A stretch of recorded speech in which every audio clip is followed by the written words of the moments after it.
सभी दर्शकों को, श्रोताओं को, पाठकों को नमस्कार।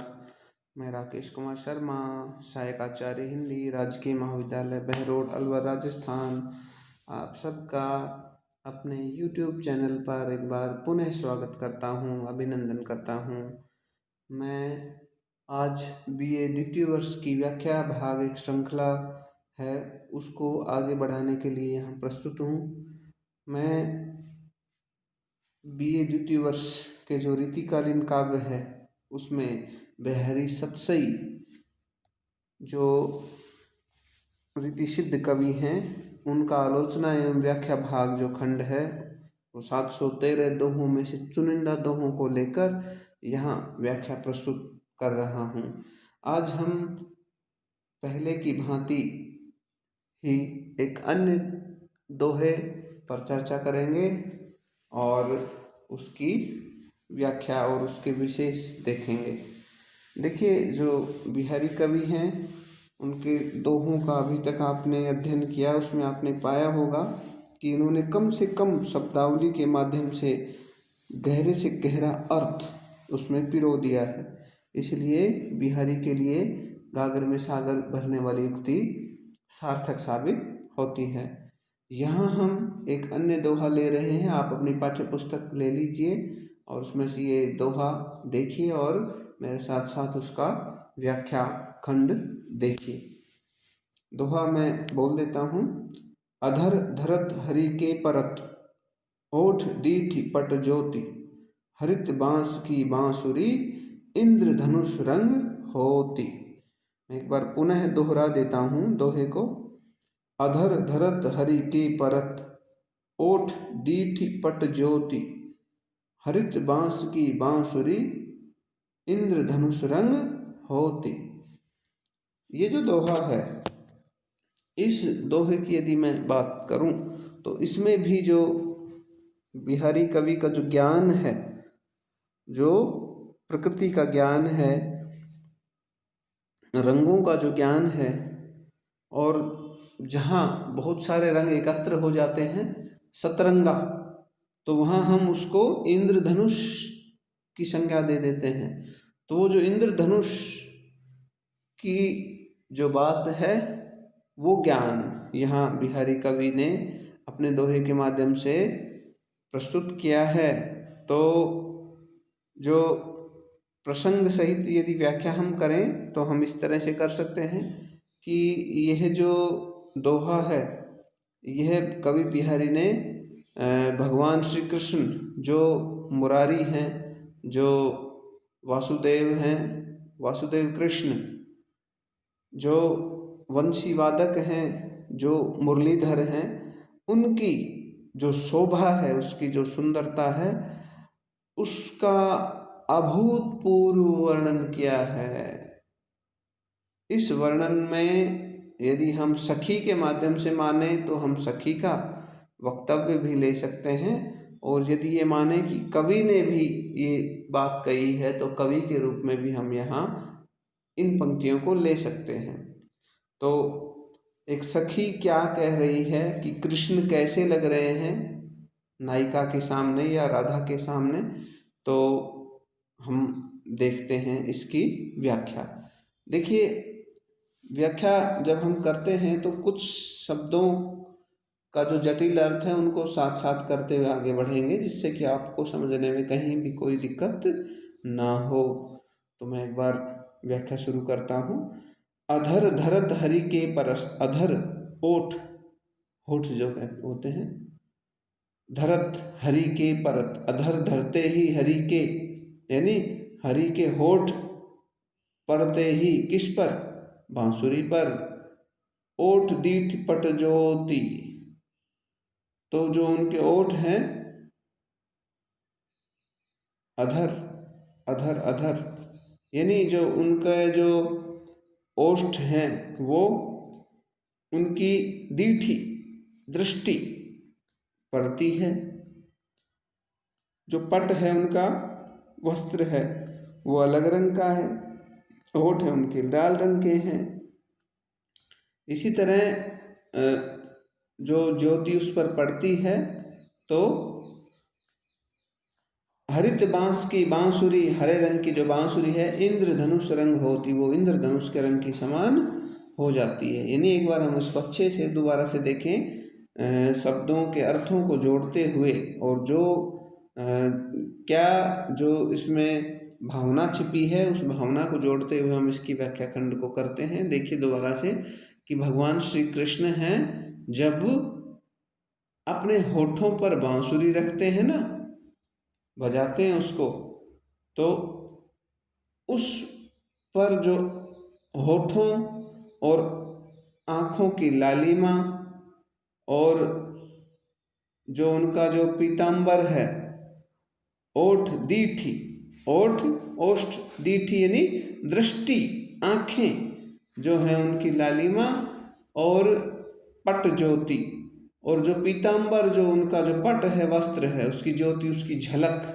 जो पड़ती है, उसके कारण जो हरे रंग के बांस की जो बांसुरी है जो कृष्ण बजा रहे हैं, वो इंद्रधनुष के समान अर्थात सतरंगी, या फिर ये कह सकते हैं कि रंग बिरंगी छवि की हो उठती है। यानी कृष्ण की शोभा उस बांसुरी के कारण बहुत अधिक बढ़ गई है। तो कृष्ण की जो सुंदरता है, उनकी जो शोभा है, उसको का अभूतपूर्व वर्णन करने के लिए बिहारी ने यहाँ ये दोहा रचा है। यानी हम बिहारी का जो रंगों का जो ज्ञान है यहाँ हम देख सकते हैं। यदि हम विशेष के रूप में हम यहाँ बताएं तो यहाँ पर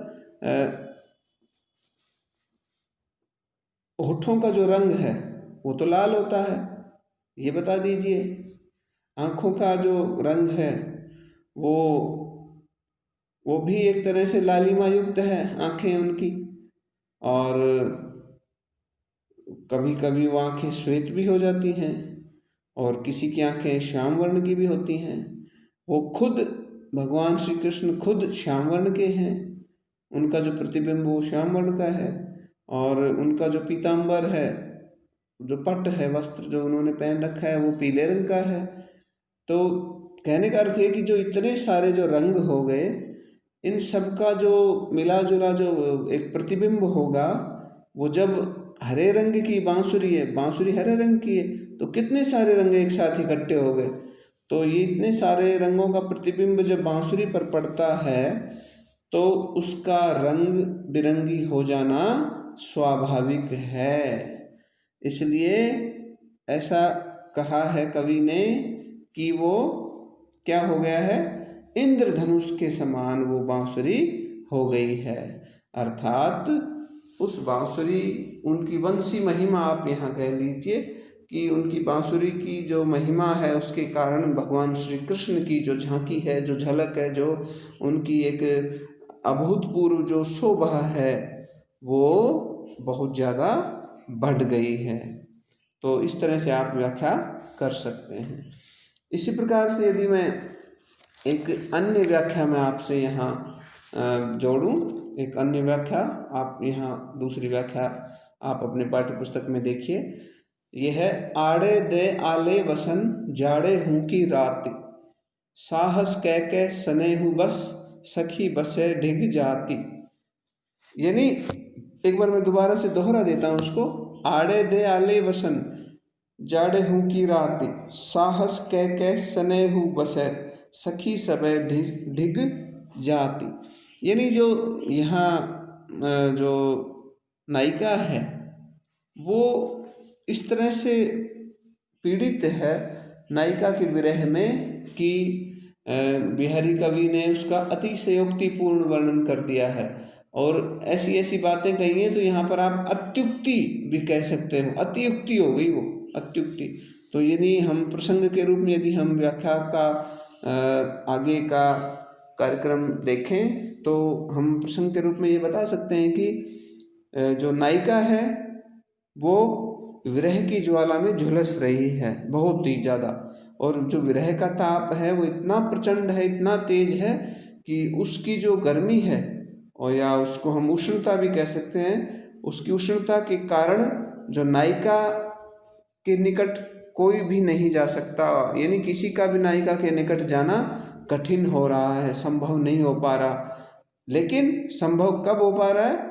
जब वो उसकी उष्णता किसी तरह से कम हो। इसलिए जो सखियां हैं उसकी वो बहुत ही मुश्किल से कुछ प्रयत्न करके ही उसके निकट जा पाती हैं। तो उसी का वर्णन यहाँ कवि करते हुए कहते हैं, क्या कहते हैं व्याख्या के रूप में आप देख सकते हैं कि आड़े दे आले वसन। आड़े, आड़े यानी किसी चीज की आड़ देना, यानी ओट देना, सामने से कोई चीज ओट लगा देते हैं, जैसे किसी पर्दे की ओट कर देना या किसी अन्य वस्तु की ओट कर देना, तो वो है आड़े। दे आले वसन, आले यानी गीले, वसन यानी वस्त्र, यानी बहुत ही गीले वस्त्रों की आड़ देने के बाद जाड़े हूँ की रात, और जाड़े यानी सर्दी यानी ठंड की रात है। और साहस कह सने हु बस, कि साहस यानी हिम्मत करने के बाद ही, कह यानी करके, साहस करके ही, सने हु बस उसके स्नेह के वशीभूत होकर उसके पास जा रहे हैं। सबे सखी सबे ढिग जाति, सारी सखी बहुत ही मुश्किल से प्रयत्न करके ही उसके समीप जा पाती हैं। यानी देखिए कितना बड़ी बात कही है, बहुत ही ज़्यादा अतिशयोक्ति हो गई यहाँ। दोबारा से मैं इसको एक साथ करके पूरी व्याख्या करता हूँ। देखिए कहने का अर्थ ये है कि जाड़े की जो ठंडी रात है, बहुत गहरी ठंडी रात है, उसमें तो वैसे ही सर्दी लगती है, लेकिन यहाँ नायिका नायक के विरह में इतनी प्रचंड है, इतनी प्रचंड उष्ण है, इतनी ज़्यादा जल रही है कि जो सखियां हैं वो गीले वस्त्रों को सामने करके, यानी गीले टपकते हुए वस्त्र अपने सामने करके, और तब उसकी जो सखियां प्रेम के वशीभूत होकर, कि उससे प्रेम करती हैं इसलिए वशीभूत होकर वो बहुत ही ज़्यादा साहस करके उसके निकट जा पाती हैं, वरना किसी का उसके निकट जा पाना संभव नहीं है। इसलिए विशेष के रूप में हम बता दें कि जो जाड़े की रात है उसमें यदि गीले वस्त्रों को सामने करके नहीं जाएं, तब भी उसके तप से व्यक्ति के झुलसने की संभावना है। अर्थात यदि बहुत भयंकर ठंड में और गीले वस्त्रों को लगाकर यदि उसके पास जाते हैं तो ही उसका जो उष्णता है वो कम हो पाती है, वरना उसके पास जाना सभी का संभव नहीं है। तो यहाँ पर एक तरह से बहुत ही ज़्यादा अति कर दी है, तो हम इसे ऊहात्मकता भी कह सकते हैं कि इसमें तो पराकाष्ठा हो गई चीज़ों की। इसलिए ये आप यहाँ अत्युक्ति अलंकार, अतिशोक्ति अलंकार, इस सब की बात यहाँ आप विशेष के रूप में बता सकते हैं। तो आज की व्याख्या भाग हम यहीं समाप्त करते हैं। आगे हम ऐसे ही व्याख्याखंड जारी रखेंगे। तब तक के लिए जय हिंद, जय भारत।